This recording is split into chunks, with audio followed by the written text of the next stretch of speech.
बिस्मिल्लाहिर्रहमानिर्रहीम। अस्सलाम वालेकुम। आज मैं आपके लिए इंटर पार्ट 2 के इंग्लिश के पेपर के लिए कुछ टिप्स लेकर आई हूँ। इन टिप्स पर अमल करके आप अपने मार्क्स को बढ़ा सकते हैं और वो स्टूडेंट्स जिनके लिए इंग्लिश के पेपर को क्लियर करना मुश्किल होता है या ये भी होता है कि स्टूडेंट्स आम तौर पर इंग्लिश के पेपर को टाइम नहीं देते, आसान समझते हैं और फिर 1-2 दिन में या रात को पढ़ के सुबह पेपर देने जाते हैं, तो उनके लिए भी कुछ टिप्स हैं जो उनके लिए काफ़ी हेल्पफुल होंगी। तो सबसे पहले क्वेश्चन की बात करते हैं। सबसे पहला क्वेश्चन 20 मार्क्स का ऑब्जेक्टिव पेपर होता है जिसे आपने 30 मिनट्स में हल भी करना होता है और इसमें क्वेश्चन नंबर 1 का पार्ट ए बुक 2 में से होता है और क्वेश्चन नंबर का बी पार्ट बुक 2 के में से ही होता है। इसका जो मॉडर्न हीरोज़ वाले पार्ट में से होता है और क्वेश्चन नंबर ए का जो सी पार्ट है ये मिस्टर चिप्स नावल में से होता है। अब चूँकि बहुत सारे वर्ड्स होते हैं और बहुत सारे मीनिंग्स उनके आपको याद करने पड़ते हैं, तो वो लोग जो सारा साल नहीं पढ़ते रहे हैं उनके लिए एक टिप है कि एक तो वो ऑब्जेक्टिव पेपर जो आपके पास टिप्स का जो पेपर आते हैं जिसमें सॉल्व्ड ऑब्जेक्टिव्स होते हैं उनको ज़रूर कर लें। इसके अलावा आपकी जो बुक के अंदर वर्ड्स मीनिंग दिए हुए हैं उनमें से जो थोड़े से ऐसे वर्ड्स हैं जो आपने पहले नहीं सुने हैं, आपने पहले आपकी नज़र से नहीं गुज़रे हैं, वो ज़रूर देख लें क्योंकि ये थोड़ा सा स्ट्रेंज वर्ड्स इसमें सेलेक्ट किए जाते हैं। इसके बाद एक और टिप ये आपको दे सकती हूँ कि आप एलिमिनेटिंग जो एक तरीका होता है कि आप पॉसिबल मीनिंग्स ढूंढने के लिए उसके ज़रिए से कि आपको लगता है कि ये 2 मीनिंग्स या ये 3 नहीं हो सकते, इस तरह भी सिलेक्ट कर सकते हैं। एक टिप ये भी है कि जो ऑप्शन थोड़ा लंबा होता है, जैसे वर्ड का मीनिंग एक वर्ड होता है लेकिन सम टाइम कोई फ्रेज़ होती है तो वो उसका लाजमी आंसर होता है, ये याद रखें। ये 1 नंबर तो आपका पक्का है कि अगर आपको फ्रेज़ की फॉर्म में ऑप्शन आए तो वो लाजमी तौर पे उस वर्ड का मीनिंग होता है। इसके अलावा कुछ लोगों ने इस पर रिसर्च भी की है कि कौन सा ऑप्शन दुरुस्त होता है, तो अगर आपको नहीं आता तो आप बी ऑप्शन सिलेक्ट कर सकते हैं कि ज़्यादातर जो सेकंड ऑप्शन होता है उसमें भी अक्सर आंसर मिल जाता है, और लेकिन ये इतना श्योर नहीं है। लेकिन फ्रेज़ फॉर्म ज़रूर जो है ये टिप बिल्कुल श्योर है, इस पर आप अमल करें, आपका ज़रूर ये नंबर सही आ जाएगा ये वाला। इसके बाद जो आपका इसी जो पेपर का जो नेक्स्ट पार्ट होता है वो ग्रामर में से लिया जाता है और इसके 2 पार्ट हैं। एक है आपको प्रपोजिशंस पूछी जाती हैं और आपने करेक्ट प्रपोजिशन लगानी होती है, और आम तौर पर हम जब रीडिंग करते हैं तो ये प्रपोजिशंस हमारे सामने से गुज़रती रहती हैं, लिहाजा इनको आप एक दफ़ा रिवाइज़ करके जाएं और आप अंदाज़े से इसको लगा सकते हैं। थर्ड जो बी पार्ट है आपका ग्रामर वाले हिस्से का, इसमें आपको फ्रेजेस दी जाती हैं और उसके आगे 4 ऑप्शंस होते हैं, यानी सेंटेंस होता है और उसके 4 ऑप्शंस होते हैं और उसमें से आपने सही वाला सेंटेंस सेलेक्ट करना होता है।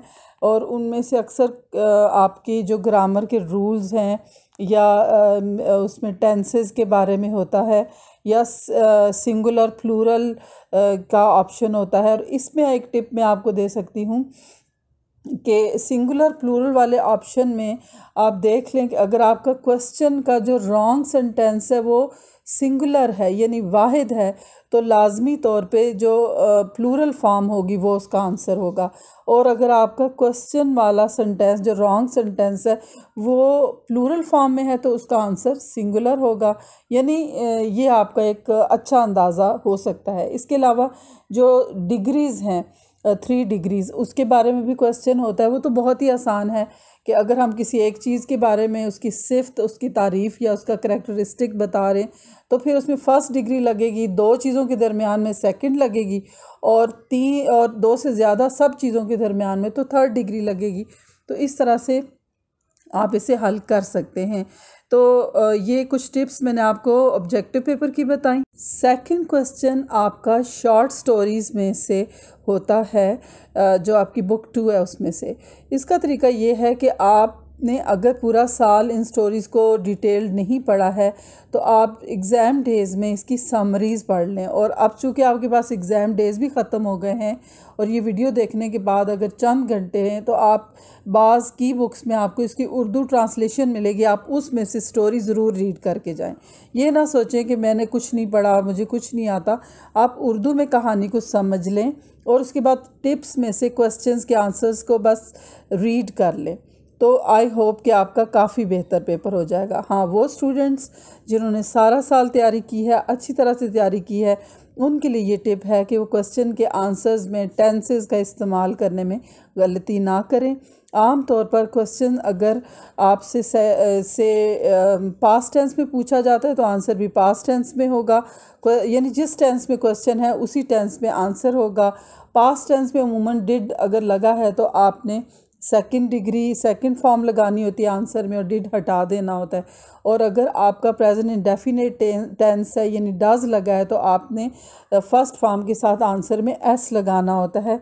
ज़्यादातर स्टूडेंट्स जल्दी की वजह से भी लिखते हुए कुछ वर्ड्स भूल जाते हैं, कुछ जो उसमें लेटर्स जैसे आर लिखना होता है तो ARE लिखना भूल जाते हैं। तो चूँकि ये लैंग्वेज है इसमें स्पेलिंग्स बहुत मैटर करते हैं, इसके भी नंबर कटते हैं।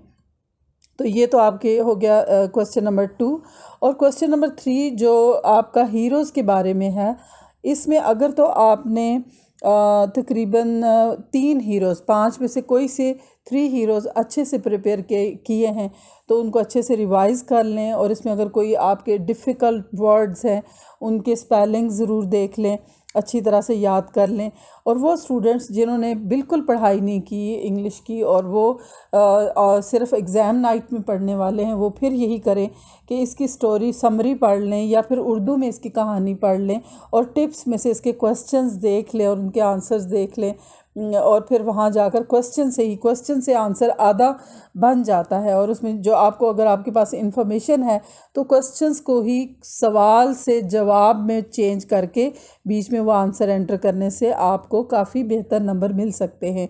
और अगेन आपने स्पेलिंग मिस्टेक्स नहीं भूलनी है, नहीं करनी है। अगर आपको किसी वर्ड के स्पेलिंग्स नहीं आ रहे हैं तो आप सेंटेंस चेंज करें और उसे ईजी वर्डिंग में लिखें। इसके अलावा टेंस की गलती ना करें। और अगर डिड फॉर्म में क्वेश्चन है तो आंसर में सेकंड फॉर्म लगाएं। और अगर जो भी हेल्पिंग वर्ब इस्तेमाल हो रहा है उस हिसाब से आपने चलना है। अब बारी है क्वेश्चन नंबर 4 की, जो कि मिस्टर चिप्स में से है। और मिस्टर चिप्स में से आपने जो क्वेश्चन के आंसर देने होते हैं वो 16 मार्क्स के आपको इसमें से मिलते हैं और 4 मार्क्स के आपके MCQs मिस्टर चिप्स में से हैं। तो मिस्टर चिप्स के लिए तो मैं सजेस्ट करूँगी कि आप ज़रूर इसकी समरी पढ़ें या इसके क्वेश्चन आंसर्स को पढ़ें। जो इम्पॉर्टेंट क्वेश्चन जो हर साल इसके आते हैं वो है ब्रूकफील्ड के बारे में, सारी इन्फॉर्मेशन आपको पता होनी चाहिए। और मिस्टर चिप्स की लाइफ की जो कैसे उसने टीचिंग स्टार्ट की और पहली बार जब उसका इंटरव्यू था मिस्टर वैदर भाई ने उसको क्या नसीहत की और मिस्टर चिप्स रहता कहाँ था, उसकी शादी कब हुई, उसकी शादी का जो रोमांस का कैथरीन के साथ इंसिडेंट है ये आपको पता होना चाहिए।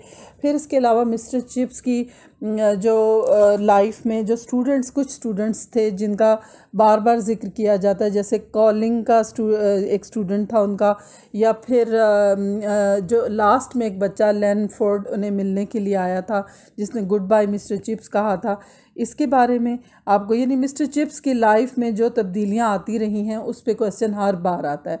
और फिर इसके अलावा मिस्टर चिप्स जोक्स किया करता था मुख्तलिफ, जैसे कि वो केमिस्ट के जो था केमिस्ट्री का टीचर, साइंस टीचर को वो उसका स्टिंक मर्चेंट उसका नाम रखा हुआ था, या फिर वो एक डिश को एबोरेंडम कहा करता था। तो कुछ जोक्स भी आ जाते हैं, लेकिन आसान यही है कि आप ब्रूकफील्ड कैसा इदारा था, कैसे लोग प्रोड्यूस करता था, ये आपको पता होना चाहिए। और ब्रूकफील्ड के ने कब कब वॉर्स में हेल्प की और स्ट्राइक के दिनों में जब रेलवे स्ट्राइक थी उस वक्त क्या हेल्प की, ये क्वेश्चंस आपको, इसकी इन्फॉर्मेशन आपको होनी चाहिए। और मिस्टर चिप्स के बारे में और कैथरीन के बारे में। हाँ, मिस्टर चिप्स और रॉल्स्टन के दरमियान एक झगड़ा हुआ था, वो झगड़ा क्यों हुआ था, ये क्वेश्चन अगर अक्सर आ जाता है। और रॉल्स्टन की पर्सनैलिटी कैसी थी और मिस्टर चिप्स के साथ झगड़े में उन्होंने क्या रिस्पांस दिया था, ये क्वेश्चन भी रिपीटेडली आता रहता है। फिर इसके अलावा जो इसके प्रिंसिपल्स थे उनमें रॉल्स्टन की बात हो गई है। चैटर्स एक प्रिंसिपल था, उसके बारे में भी कि कब उसने स्कूल ज्वाइन किया था। तो मिस्टर चिप्स ने कब इसे हेडशिप दी गई थी। ये कुछ ऐसे क्वेश्चंस हैं जो बार बार रिपीट होते हैं। इसके लिए आपको मैं सजेस्ट करूँगी कि अगर आपके पास मिस्टर चिप्स की टेक्स्ट बुक है तो इसके एंड पे तकरीबन 1 पेज की समरी है, उसको आप अच्छी तरह से पढ़ लें तो मोस्ट ऑफ द क्वेश्चन आपको वहीं से मिल जाएंगे। तो मिस्टर चिप्स को ज़रूर अटैम्प्ट करें और काफ़ी ज़्यादा इंटरेस्टिंग मुझे तो लगा है। इसके बाद आपके पास ऐसे राइटिंग आ जाएगी। जिन स्टूडेंट्स ने एसेस को अच्छी तरह प्रिपेयर किया है उनको मैं ये गेस देना चाहूँगी कि जो एजुकेशन से रिलेटेड जितने एसेस हैं